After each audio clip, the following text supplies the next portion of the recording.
За манай багш нар бол ер нь яг тийм хөгжлийн төв гэсэн юм байдгүй. Одоо багшийн мэргэжил дэвшлүүлэх төв гэдээ байгаа ш БМД. За тэр нь болохоор баахан албан байгууллагууд байхаас багш нарыг хөгжүүлэх ямар нэгэн тийм ажил зохион байгуулалтгүй гэдгийг бол багш нар маш их санал шүүмжил өгдөг. Тийм учраас яг бодиттой багшийн хөгжлийг дэмжих, залуу багш нарыг сургах, ахмад багш нарт бас энэ AI те одоо сүүлийн үеийн шинэ техник технологитой ажиллах арга барил ийм зааж сургадаг газар үнэндээ байхгүй байгаа. Тийм учраас энийг бас гишүүд маань дэмжиж өгөөрэй. За ийм санал оруулсан шүү.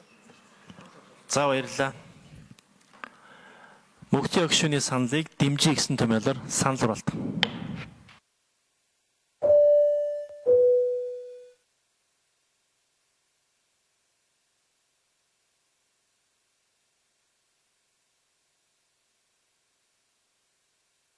Гишүүдийн 38.9% дэмжиж санал дэмжигдсэнгүй.